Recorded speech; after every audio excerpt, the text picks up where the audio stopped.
Hello, and welcome to another teaching from 119 Ministries. Our ministry believes that the whole Bible is true and applicable to our lives today.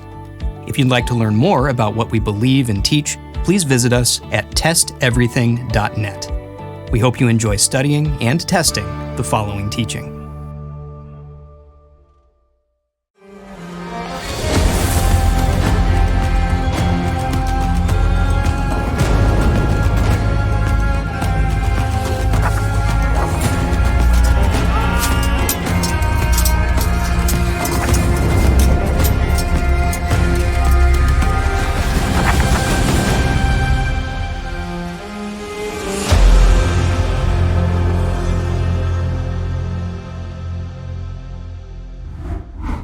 The Israelites are the people most prominently featured in the Scriptures, but other peoples are mentioned as well.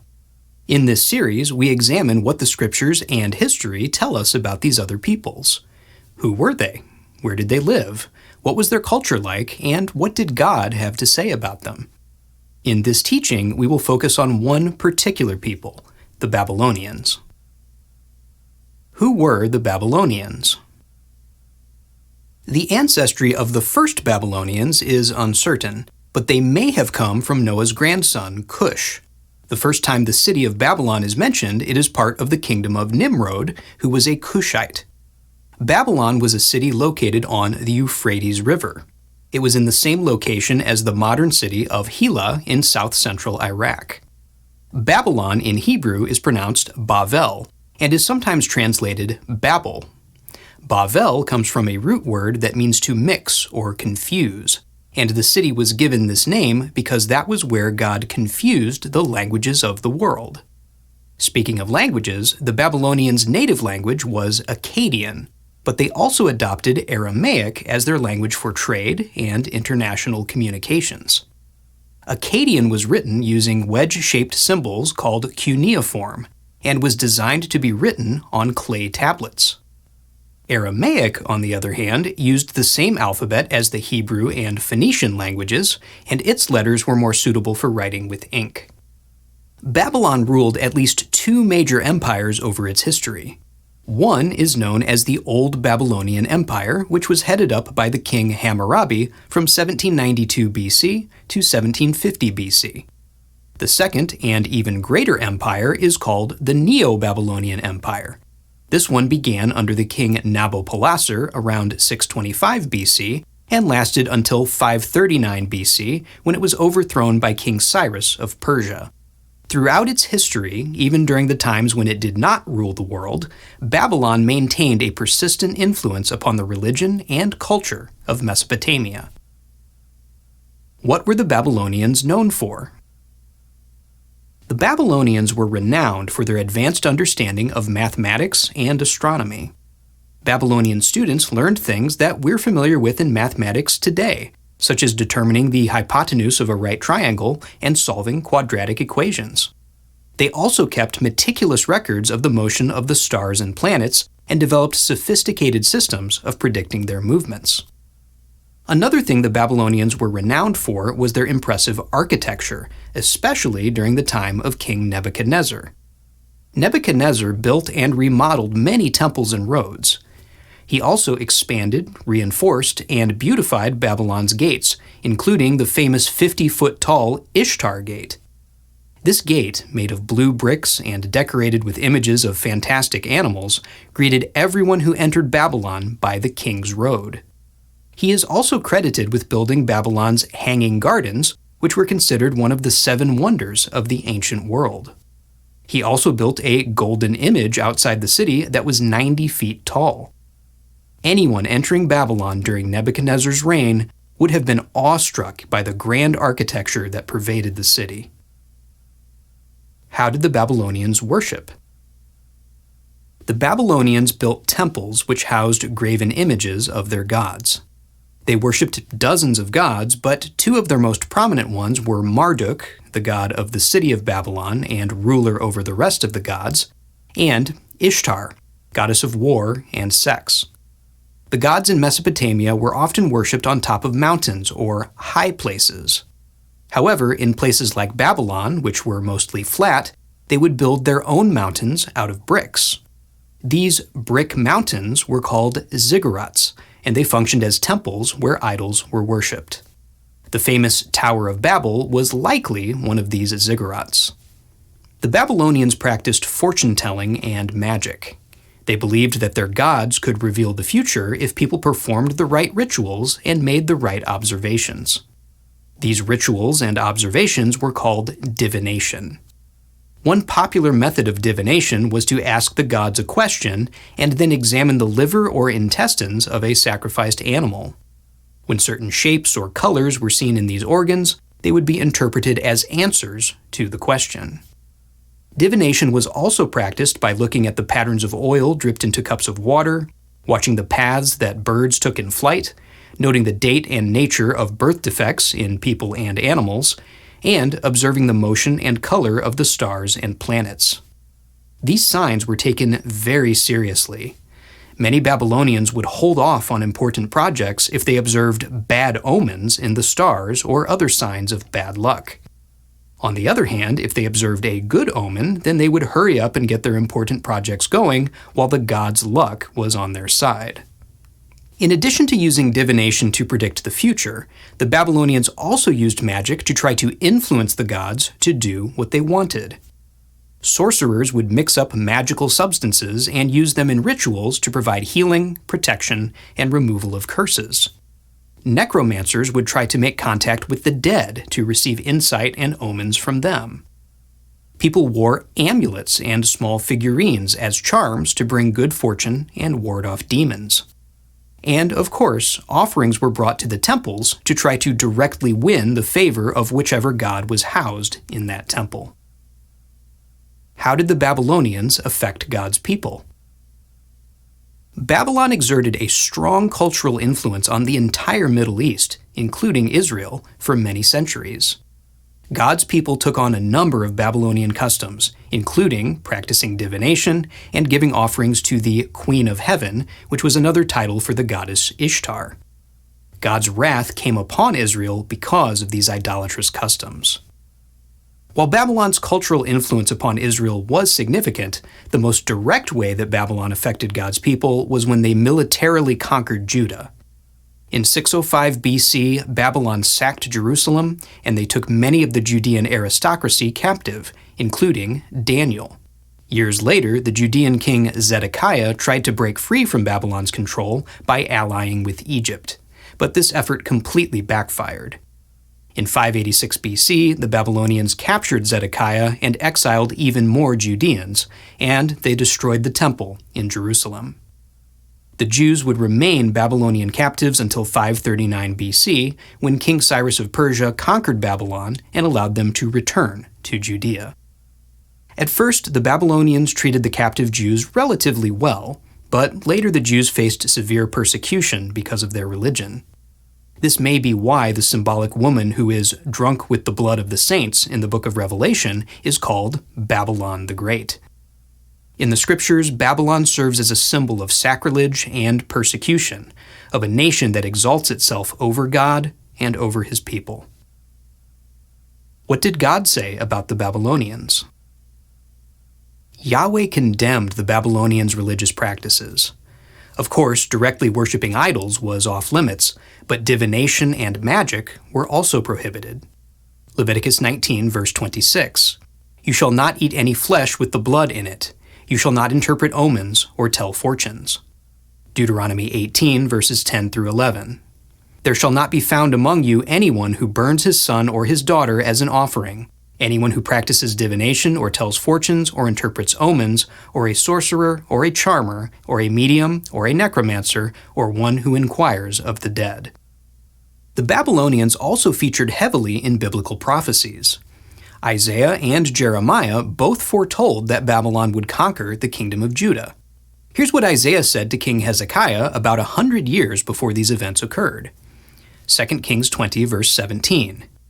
Behold, the days are coming when all that is in your house, and that which your fathers have stored up till this day, shall be carried to Babylon. Nothing shall be left, says Yahweh.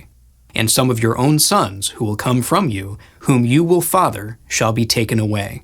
and they shall be eunuchs in the palace of the king of Babylon. Likewise, God foretold through Jeremiah that Zedekiah's later rebellion would not succeed. Jeremiah 21, verses 3 through 7. Then Jeremiah said to them, Thus you shall say to Zedekiah, Thus says Yahweh, the God of Israel, Behold, I will turn back the weapons of war that are in your hands, and with which you are fighting against the king of Babylon, and against the Chaldeans who are besieging you outside the walls. And I will bring them together into the midst of this city. I myself will fight against you with outstretched hand and strong arm, in anger and in fury and in great wrath. And I will strike down the inhabitants of this city, both man and beast. They shall die of a great pestilence. Afterwards, declares Yahweh, I will give Zedekiah, king of Judah, and his servants, and the people in this city who survived the pestilence, sword, and famine, into the hand of Nebuchadnezzar, king of Babylon, and into the hand of their enemies, into the hand of those who seek their lives. He shall strike them down with the edge of the sword. He shall not pity them, or spare them, or have compassion. God also foretold through Jeremiah that Judah would be exiled in Babylon for 70 years. Jeremiah 25, verse 11. This whole land shall become a ruin and a waste, and these nations shall serve the king of Babylon 70 years. Finally, God foretold that Babylon would be overthrown by the Medes and Persians.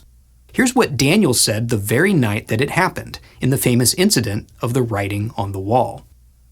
Daniel 5, verses 26 through 28. This is the interpretation of the matter. Mene, God has numbered the days of your kingdom and brought it to an end. Tekel, you have been weighed in the balances and found wanting. Peres, your kingdom is divided and given to the Medes and Persians. For more on this event, we recommend our teaching, The Exiled Prophet, Part 6, Writing on the Wall. Isaiah and Jeremiah also prophesied Babylon's fall well in advance of it actually happening. God said that Babylon's destruction was vengeance on behalf of his temple, which the Babylonians destroyed. Jeremiah 51, verse 11. Sharpen the arrows, take up the shields. Yahweh has stirred up the spirit of the kings of the Medes, because his purpose concerning Babylon is to destroy it. For that is the vengeance of Yahweh, the vengeance for his temple. After being destroyed by the Persians, Babylon never rose as an independent nation again. However, this was not the end of Babylon's mention in prophecy. The name Babylon resurfaces again in the book of Revelation, where it is called Babylon the Great.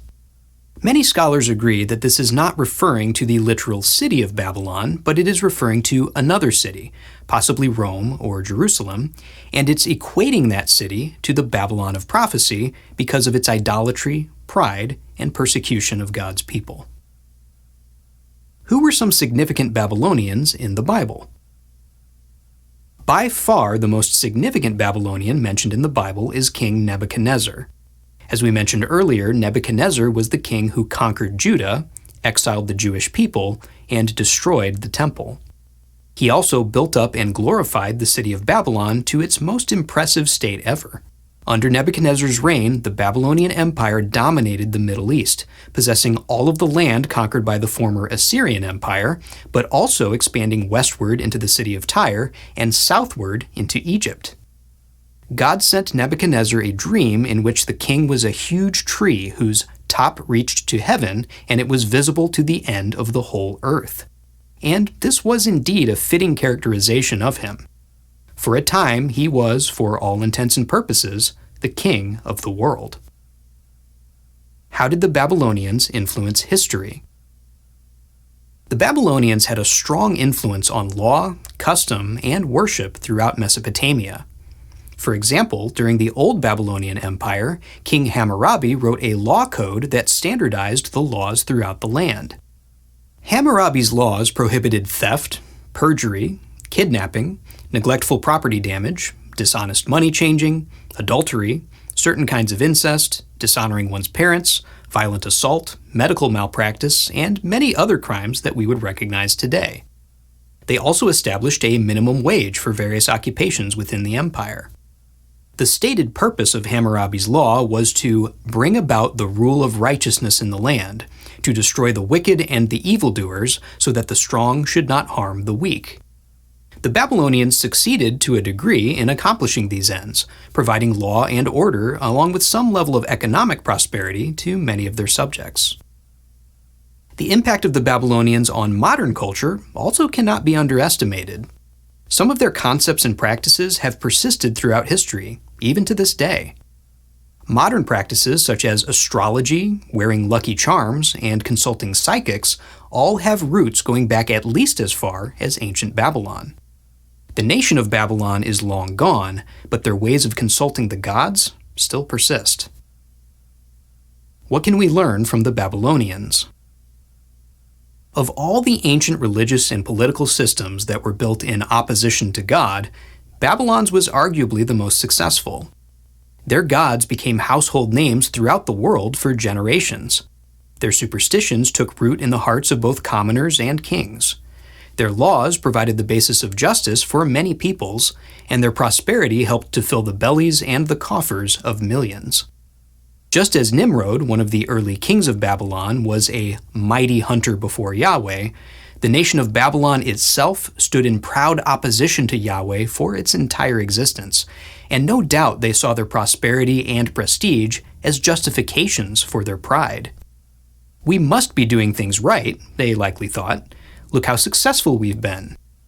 Indeed, we see the sentiment expressed by Babylon's most successful king, Nebuchadnezzar. Daniel 4, verse 30. Is not this great Babylon which I have built by my mighty power as a royal residence, and for the glory of my majesty? Babylon, under Nebuchadnezzar, had tremendous glory, which was surely seen as a testament to the king's power and majesty. It was only reasonable to think that the king was doing things the right way. But God showed the serious flaw in that thinking. As it turns out, Babylon only succeeded because God allowed it, and he demonstrated that when he reduced Nebuchadnezzar to madness for 7 years and then later restored him to his right mind. God showed that Babylon's success was only by his permission, not by the king's power. This was not the first time that God taught this lesson to Babylon either. At the time of the Tower of Babel, a similar thing occurred. Genesis 11, verse 4. Then they said, Come, let us build ourselves a city and a tower with its top in the heavens, and let us make a name for ourselves, lest we be dispersed over the face of the whole earth. The idolatrous Babylonians thought they could build a tower to heaven to make a name for themselves. In other words, they thought they could impose their system of worship upon the world in defiance of the one true God. So, God confused their language so they couldn't understand each other. God wanted them to know that He was the source of their sound mind and coherent speech. He wanted them to know that they were not the source of their own success and glory. Today, we see the same Babylonian mentality at work in the world's most wealthy and glorious nations. The leaders of many countries seem to think that their power and success authorizes them to establish their own systems of worship, law, and lifestyle that are contrary to God. For example, according to God, the blood of an innocent man must not be shed, because God made man in His own image. However, in many Western nations, innocent blood can be shed as long as it is the mother's choice. The leaders of these nations do not respect the image of God because, like Nebuchadnezzar, they think that they prosper by their own power and therefore they do not need God. Another example we see in powerful nations is the neglect of the Sabbath. God established the Sabbath day as a day of rest as part of the creation of the world, but many wealthy nations do not rest on the Sabbath day. They think that their prosperity comes entirely from their own labor, not from God's provision, and so they disregard God's command to rest and acknowledge the work that He has done. Again, this is all part of a mentality that was exemplified in Babylon. Like Babylon, these modern countries have been very successful in spite of their rejection of God's ways.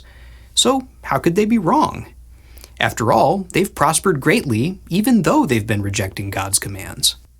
We might conclude, God forbid, that God's power really is limited, and that it's fine for us to be wicked as long as we can also prosper.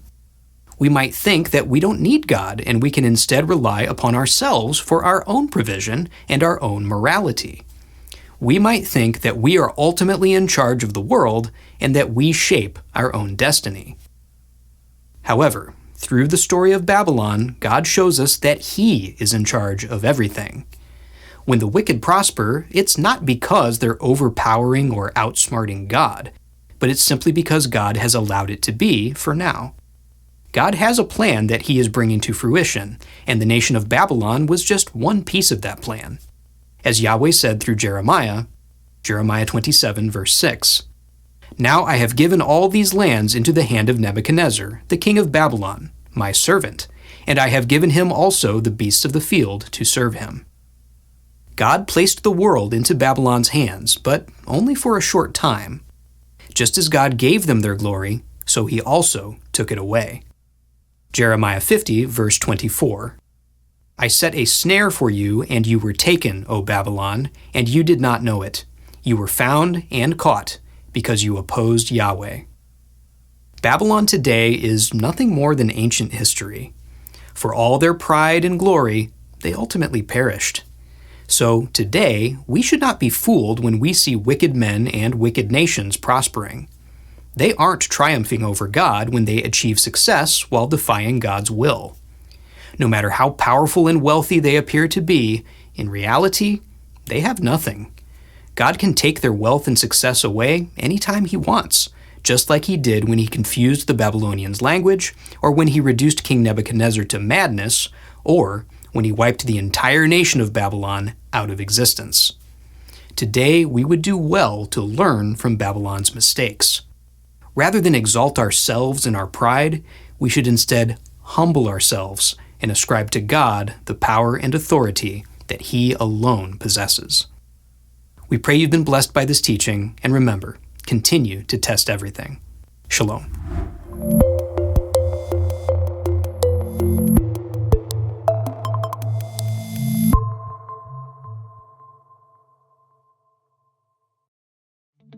"119 Ministries has produced hundreds of biblical teachings, and now you can own all of them on one physical device.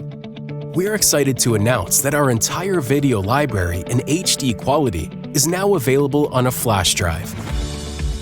This drive can be plugged into your PC, phone, tablet, or anything else with a USB or USB-C port. The drive also contains written transcripts of our teachings for those who prefer to read rather than watch. Of course, we still offer all of our material for free at testeverything.net, but having a physical copy will allow you to watch our videos anywhere and anytime without the need for an internet connection. Having a physical copy will also ensure that our teachings are available if we are ever removed from video websites, which is a danger that ministries around the world are facing more and more. We want to continue to reach as many people as possible. Now, you might be asking, but what about all the new teachings released every week? Well, in addition to receiving all our past teachings, your purchase comes with free updates for life. Each flash drive comes with instructions that will allow you to easily download and store new teachings as they are released. Or mail us in the flash drive once a year, and we will update it for you and send it back at no charge to you. We hope you are blessed by this new resource. And as always, any proceeds our ministry receives goes right back into producing more teachings. Get your 119 flash drive today by going to 119flashDrive.com. It is because of you, our generous supporters, who make it possible to offer these high-quality teachings completely free of charge. If you feel led to support 119 Ministries so that we can continue this effort, please visit testeverything.net and click on the Support 119 tab. Learn how you can partner with us to take the whole Word of God to the nations.